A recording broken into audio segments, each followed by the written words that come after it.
He tratado en la Eucaristía de marcar en 3 palabras parte del misterio eucarístico, ¿no? En esa imagen podéis beber el cáliz. Vivir la Eucaristía es tomar el cáliz con las 2 manos, brindar y tragar. Y me parecía que estos procesos, estas palabras que nos ayudan a entender la Eucaristía, muchas las sabemos de memoria, nos pueden ayudar a entender el misterio, saborearlo y dar con esa caridad que genera la Eucaristía. Otras palabras, también proceso, las primeras de esta charla, las sabéis de memoria. El Señor tomó el pan, lo bendijo, lo partió y se lo dio. ¿Verdad que os suena? Todos los días en la institución de la Eucaristía, tal como nos relata San Pablo y los sinópticos. Por eso las palabras proceso que nos pueden ayudar sería tomados, bendecidos, partidos y repartidos. Incluso los más mayores en latín lo recordáis: accepit, benedixit, fresit, deditque. El Señor tomó el pan, lo bendijo, lo partió y se lo dio. En la prefiguración de la Eucaristía, la multiplicación de los panes, se nos dice lo mismo. El Señor tomó el pan, lo bendijo, lo partió y se lo dio. Y en las apariciones del resucitado, ¿de quién se dice con quién estaba cuando Jesús tomó el pan, lo bendijo, lo partió y se lo dio? ¿Con quién? Los 2 de Maús. Le reconocieron en la fracción del pan. Von Balthasar eligió como lema sacerdotal, este teólogo que ha marcado el siglo XX: tomados, bendecidos, partidos y repartidos. ¿Quieres vivir bien la Eucaristía? Pues mira, vamos a vivir este proceso de quien ha sido tomado, bendecido, partido y repartido. Comenzamos la Eucaristía teniendo conciencia de que el Señor nos ha elegido, nos ha tomado, nos ha llamado por nuestro nombre, porque somos de esta familia, de esta casa, de este pueblo, con estas mediaciones, con estas ayudas. Todos arrancamos la Eucaristía desde una historia de salvación concreta. Tú has sido tomado, tú has sido elegida, cada uno de nosotros. No me habéis elegido vosotros a mí, sino que yo os he elegido a vosotros, dice Jesús, para que vayáis y deis fruto y vuestro fruto dure. Ahora, no todo el mundo tiene conciencia de haber sido tomado y elegido. Hay un autor que dice que somos un cajón de palabras y que en nuestro interior resuenan palabras muy antiguas que nos han hecho mucho daño o que nos han ayudado mucho. Somos un cajón de palabras. ¿Qué palabras resuenan en tu interior? Bueno, pues dice este hombre, hay gente que lo único que resuena son lindezas como estas. Eres tonto, no vales para nada, nunca vas a cambiar. Y amigo, eso marca la vida. Y en cambio, cuando abres la Sagrada Escritura, la palabra que vertebra cada página de la Escritura y que la recorre de arriba abajo, ¿sabes cuál es? Tú eres mi hijo, el amado. Tú eres mi hija amada, tú eres mi hijo amado. Partimos de esa conciencia, de lo que somos. En el Hijo, con mayúscula, todos somos hijos. Tomados, bendecidos. Cada uno portamos una bendición, única e irrepetible. ¿Verdad que para los padres y madres que estáis aquí, alguna conozco yo, no hay hijos repetidos? Que cada uno es único e irrepetible, un nombre, una señal, una misión, un destino. Cada uno es único e irrepetible. Un jesuita que por Valladolid ha pasado muchas veces, Toño García, dice que en toda comunidad tiene que haber varios tipos de carismas. Lo digo para ver con cuál te identificas en tu bendición, en la bendición que tú eres. Y que si falta algún carisma de estos, no es propiamente una comunidad cristiana. Tiene que haber profetas. ¿Quiénes son los profetas? Los que incordian, los que están siempre insatisfechos, llamando la atención y urgiendo a la fidelidad de Dios. Son incómodos, pero urgen al seguimiento del Señor. Son verdaderos profetas y tienen experiencia de misericordia de Dios, si no, son profetas de mal agüero. Y con todo, dice Toño García, es peligroso que haya demasiados profetas en una comunidad. Isaías, Jeremías, Amós y Oseas no pasarían mucho tiempo juntos. Aquello no duraría mucho. Tiene que haber cantores. ¿Quiénes son los cantores? Los felicianos de la vida. Los que todo está bien, todo es guay, no hay ninguna pega. Son verdaderos cantores, eso, si tienen experiencia de Dios, si captan la huella de Dios, si no son unos felicianos irredentos, optimistas, que se pegan trompazos por todos lados. Pero los verdaderos cantores, los que encuentran motivos de cántico, los profetas dicen, el reino de Dios no ha llegado. Los cantores dicen, en ciernes, en parte, ya está en germen, el reino de Dios está entre nosotros. Hace falta cantores, sobre todo en los momentos de desánimo de una comunidad, de una parroquia, de una familia. Cantores. Y tiene que haber también médicos, el carisma de la sanación.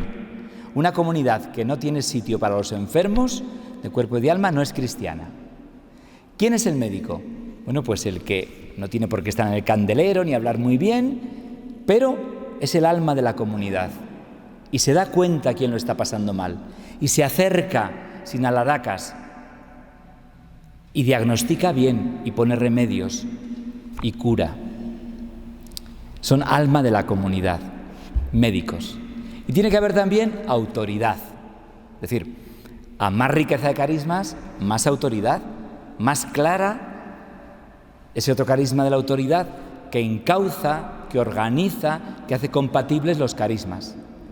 ¿Verdad que tenemos experiencia de comunidades muy ricas en carismas que se han despedazado unos a otros? Porque no había quien encajara aquello, quien coordinara, quien pusiera orden. Tomados, bendecidos, con un carisma muy concreto. ¿Tú quién eres? ¿Eres profeta? ¿Eres cantor? ¿Eres médico? ¿Eres autoridad? Un señor de Pamplona me decía en una charla, sin salir del salón de mi casa yo ya tengo todos esos, entre sus hijos, su mujer y compañía. El carisma que Dios te ha dado, el estilo. El Papa en la última exhortación dice que los santos son una palabra de Dios sobre la humanidad. Y arremete, ¿tú qué palabra eres? Dios, ¿qué palabra está pronunciando contigo sobre la humanidad, con tu vida concreta, con tu bendición? Henry Nouwen, al que le he citado antes en una obra, en otra, él vivió y murió, de hecho, con personas discapacitadas los últimos años de su vida, discapacitadas psíquicas, y cuenta él que una vez Janet, una chica que estaba muy enferma, le pidió una bendición. Y él, como todos los curas y obispos del mundo, con prisa, trazó sobre ella un garabato corriendo. Y la chica le dijo, eso no es una bendición.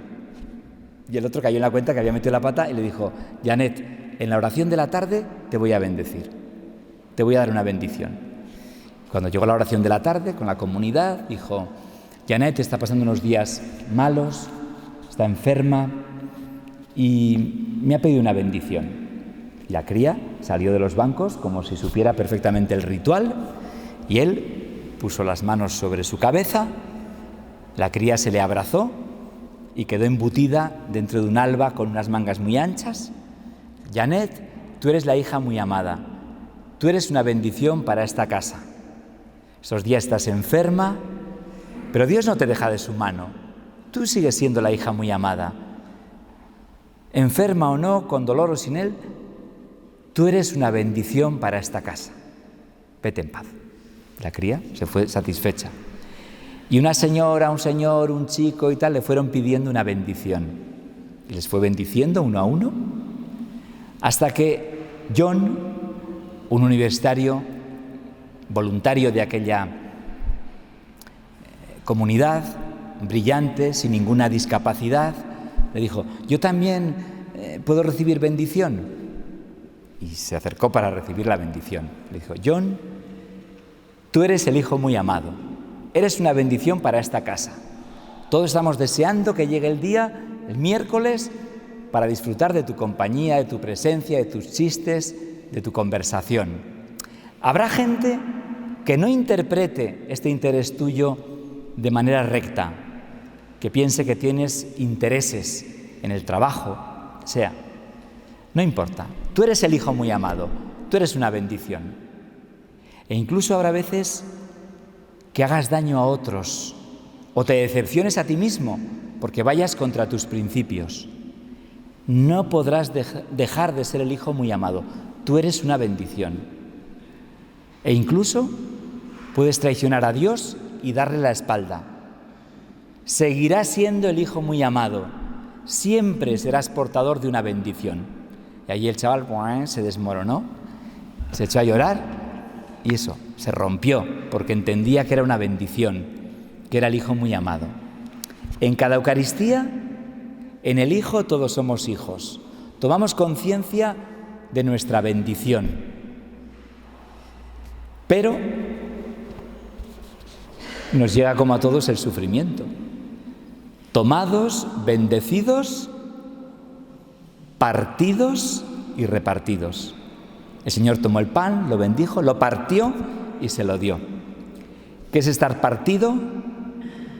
El dolor, el conflicto, la enfermedad, el pecado, parte de nuestra vida. Es más, incluso en nuestra ruptura somos únicos e irrepetibles. Nadie está partido igual. El mismo dolor en la misma familia, nada que ver cómo lo está viviendo uno y otro. Somos irrepetibles también en el dolor. Habiendo amado a los suyos que estaban en el mundo, los amó hasta el extremo. Jesús también se partió. Esto es mi cuerpo que se entrega, esta es mi sangre que se derrama. Con el sentido que un judío entiende, cuerpo, mucho más que músculos y huesos. Cuerpo es la persona, la vida, el mensaje, el corazón. Esto es mi cuerpo que se entrega, tomad y comed. Es una declaración de amor. Te doy mi vida. Y muerte es justamente la sangre. Esta es mi sangre que se derrama. Sangre para el judío mucho más que lo que hay en los vasos sanguíneos. Sangre es la muerte, el derramamiento de la vida hasta el final. Por eso, quien se parte es el Señor. Y justamente el Señor en la cruz es el signo de que podemos ser los hijos muy amados y estar viviendo la cruz. Porque naturalmente lo primero que uno sufre, lo primero que uno siente cuando está sufriendo es que Dios le ha dejado de su mano, que está dejado de la mano de Dios. El Hijo, con mayúscula, partido en la cruz, es signo de que está con el Padre, de que el Padre no le ha abandonado. Padre, en tus manos encomiendo mi espíritu. Partido el Señor, cuando comulgamos, estamos diciendo: yo también quiero partirme y entregarme. Partirme para repartirme. Partirme para llegar a más.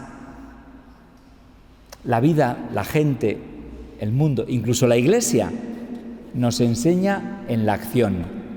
Hacer, deshacer, evaluar, programar. La sartén por el mango se nos da de maravilla. En cambio, lo más valioso de la vida, donde maduramos, son procesos de pasividad. Asumir, aceptar, tragar, perdonar, son procesos pasivos. Partirse es un proceso pasivo. La gente brillante de la farándula que triunfa en un sitio o en otro por la acción, porque vale mucho, tiene la tendencia de ser un desastre en la vida personal, porque en la vida personal, en el amor, nos jugamos todo en la pasividad. Asumir, aceptar, tragar, perdonar, partirse. Tomados, bendecidos, partidos y repartidos. Partirse para entregarse, partirse para llegar a más, partirse para que efectivamente el Señor pueda estar en todos. La Eucaristía nos envía a la acción, al repartirse, pan que no se ahorra. Bienaventurados, felices, dichosos. Solo quien ha experimentado esta dicha del Señor puede entregarse, puede darse, puede no ahorrarse. Yo cuando estuve en Jerusalén con universitarios, en una Eucaristía allí, en el Monte de Bienaventuranzas, disfrutando porque no me tocaba presidir y entonces estaba tranquilo y sin tensión, escuché en aquel ambiente idílico las bienaventuranzas y me resultaron terribles.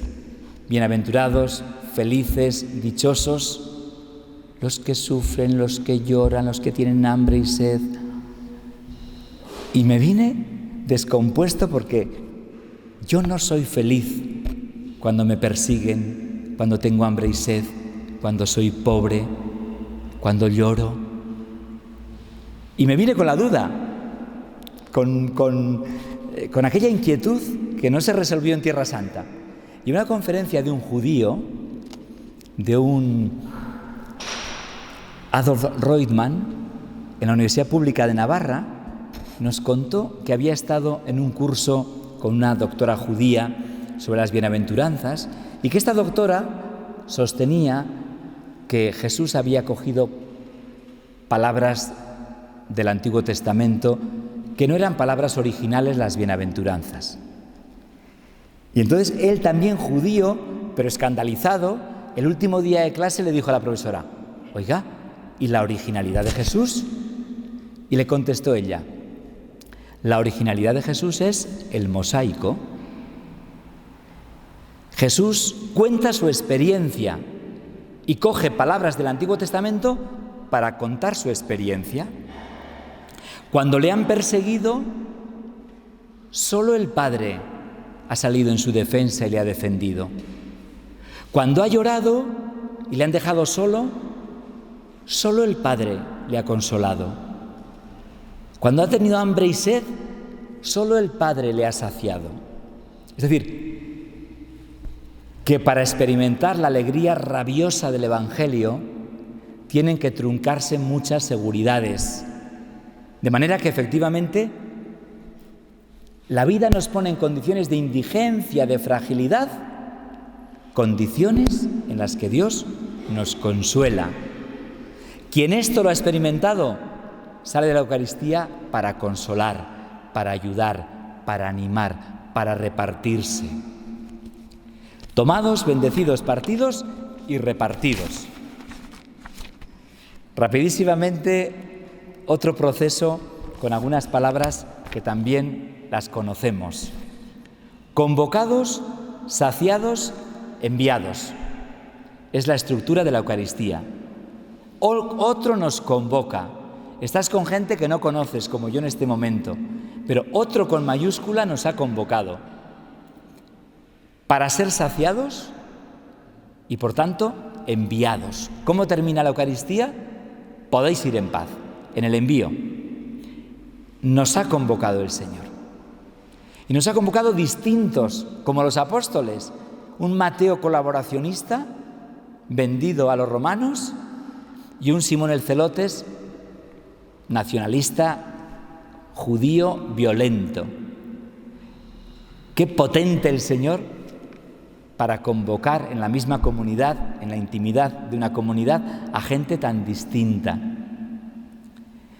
Cuando un rector de la universidad pública se despedía, y entraba el siguiente en el acto protocolario de toma de posesión, el rector antiguo contó una pequeña parábola que a mí me ha ayudado siempre y me acompaña.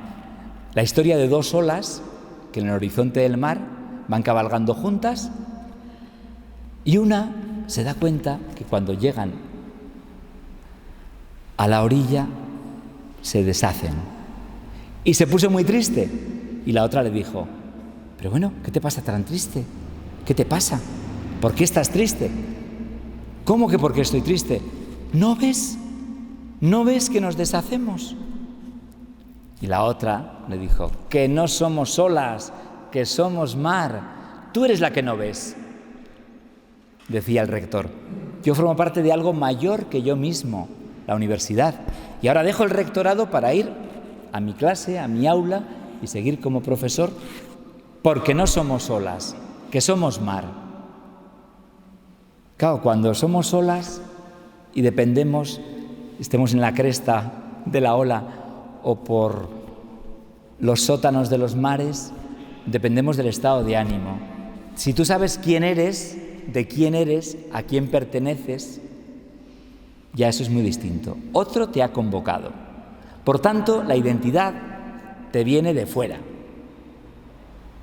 Tú eres Pedro y sobre esta piedra edificaré mi iglesia.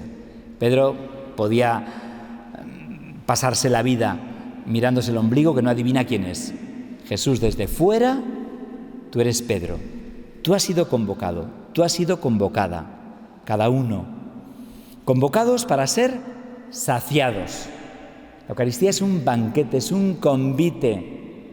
¿Os acordáis ese texto de Ezequiel que se repite en Apocalipsis? Come el rollo, dice el profeta. Lo comí, me supo dulce al paladar, pero me ardió el estómago. La palabra es terrible, transforma. La palabra es para ti, la palabra habla de ti. Somos saciados en la Eucaristía.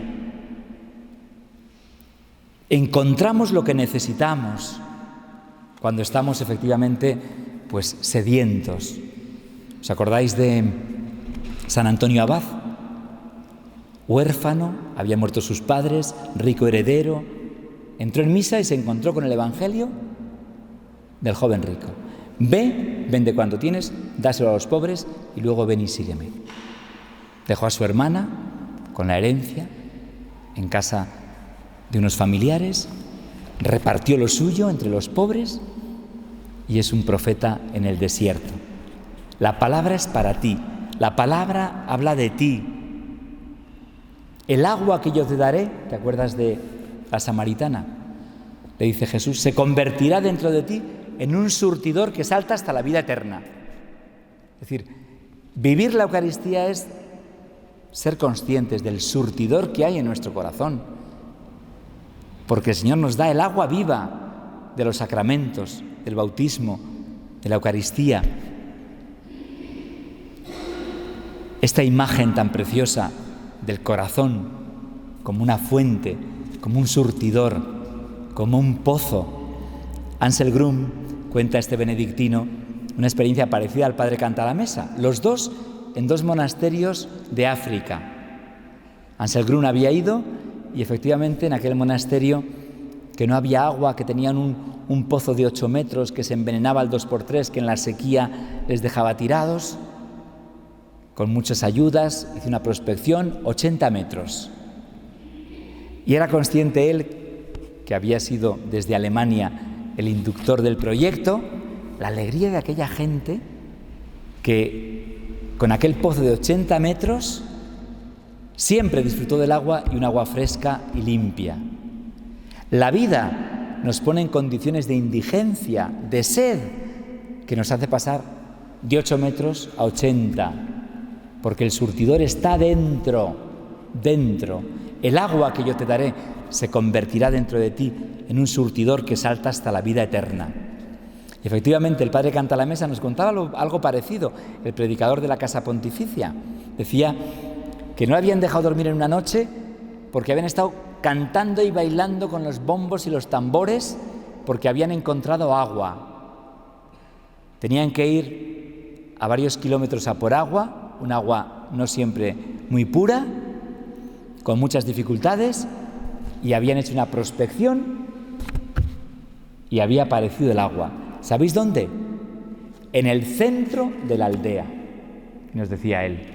Nuestros jóvenes que van a Oriente buscando espiritualidad, en el centro de la aldea, en el corazón de la iglesia, en la comunidad, en la Eucaristía, en los sacramentos, este agua que salta hasta la vida eterna. Quien ha sido saciado, convocados, saciados, son enviados. Quien ha experimentado este agua viva, quien ha pasado de la creencia a la experiencia, a la vivencia, es enviado. Es enviado, efectivamente, para comunicar la buena nueva. A vosotros nos llamo siervos, a vosotros os llamo amigos, porque todo lo que he oído a mi Padre os lo he dado a conocer. Quien ha sido saciado en la intimidad de la Eucaristía, sale, le entran ganas, lo quiere comunicar. Y en este momento de secularismo, solo quien tiene experiencia de Dios tiene algo que decir. Los demás nos convertimos en vendedores de palabras. Solo si intuyes que hay una experiencia de fondo, te puede convencer. Por eso, los hijos, los nietos, los que a tu alrededor se apartan de la fe, solo si tienes experiencia de Dios, les puede llegar. Aunque no lo veas, aunque no lo admitan, aunque no te den demasiadas esperanzas, pero tu autenticidad, tu experiencia de Dios es efectivamente contagiosa. Que podamos vivir la Eucaristía desde la experiencia de Dios como quien ha sido convocado, saciado y enviado. Termino. Martín Lutero King, este pastor evangélico, luchador por la dignidad de blancos y negros y la igualdad en Estados Unidos, una semana antes de morir, sonó el teléfono a medianoche y oyó esta lindeza: negro, vas a morir. Dice que descompuesto se fue a la cocina y se hizo un café. Y ahí, tomando el café, tuvo la gran experiencia de Dios. Se dio cuenta que estaba en los brazos del Padre, en las manos de Dios. Y que pasara lo que pasara, Dios tenía poder para recuperar la vida, para darle la vida con mayúscula. Y en el último mitin de su vida, poco antes de morir, dijo estas palabras: yo ya no tengo miedo, porque he estado en la montaña, el Tabor. Tú eres mi Hijo, el amado, el predilecto. Vivir la Eucaristía nos catapulta a la experiencia de Dios. Nos hace entender, comprender, saborear la certeza de que somos los hijos muy amados.